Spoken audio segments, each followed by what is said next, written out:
তাদের যদিও আমি বিষ্ণুপুর খুব বর্ধিষ্ণু এলাকা, আমি দু একটি কথা বলবার আগে বলি, আমার সাথে জেলা সভাপতি সুব্রত দত্ত এবং ওন্দা বিধানসভা প্রার্থী আপনাদের নমস্কার জানাচ্ছেন। বিক্রমজিৎ চট্টোপাধ্যায় সাংগঠনিক চেয়ারম্যান জেলা, অনুসুয়া রায় বাঁকুড়া জেলা পরিষদের সভাধিপতি, তন্ময় আমার খুব প্রিয় পাত্র এবং ছাত্র যৌবনের দিশারি আপনাদের সকলের প্রার্থী। আমি গৌতম মিশ্র প্রার্থী বর্জরা বিধানসভা কেন্দ্র, হরকালী প্রতিহার কোতলপুর বিধানসভা কেন্দ্র, শ্যামলী রায় বাগদি প্রার্থী ইন্দাস। আমার সাথে বর্জরার প্রাক্তন বিধায়ক অলোক, আশু মিউনিসিপ্যালিটির চেয়ারম্যান গৌতম গোস্বামী, যাকে আমি দায়িত্ব দিয়েছি ভালো করে বিষ্ণুপুরটা করার,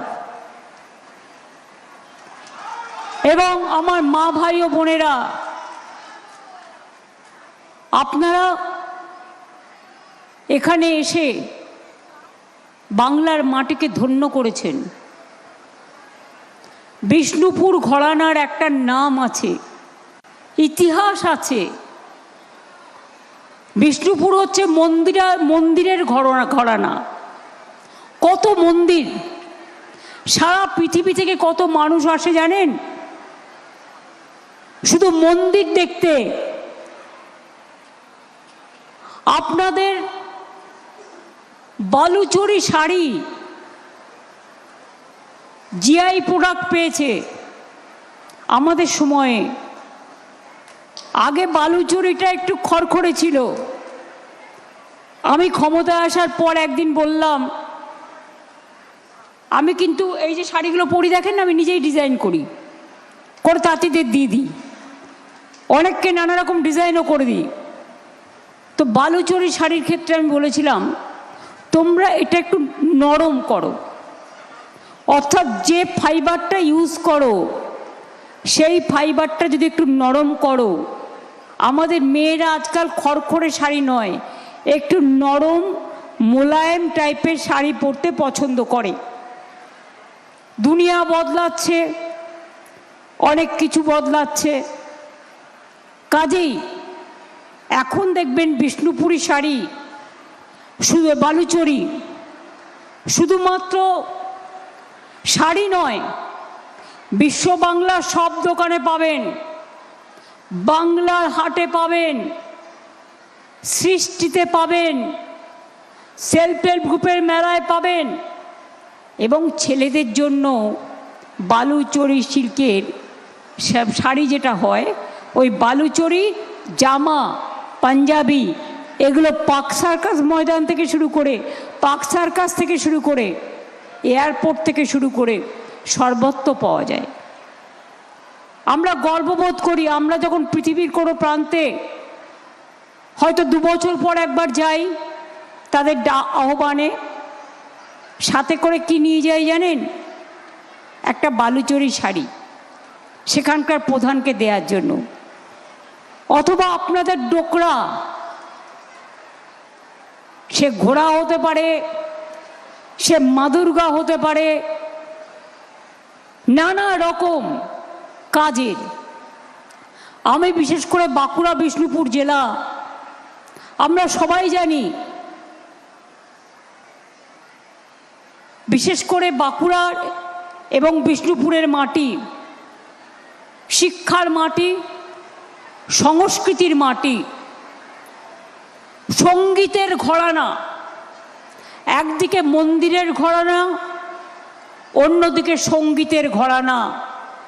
প্রতি বছর সরকারের পক্ষ থেকে বিষ্ণুপুর মেলার মাধ্যমে অনেক সঙ্গীতের সুর সৃষ্টি, সুরের স্পন্দন সবাই শুনতে পান।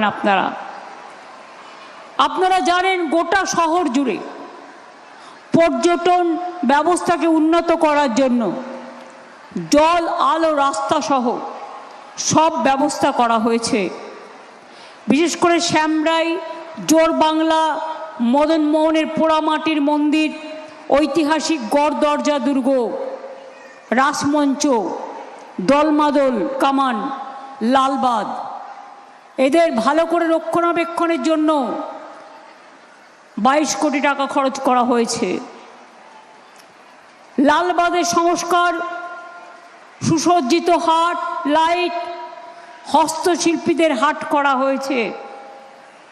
বিষ্ণুপুরে একটি মার্কেটিং হাব করা হচ্ছে, যেখানে সেলফ হেল্প গ্রুপের মেয়েরা তাদের তৈরি জিনিস বাইরে না বিক্রি করে এখানেও করতে পারবেন।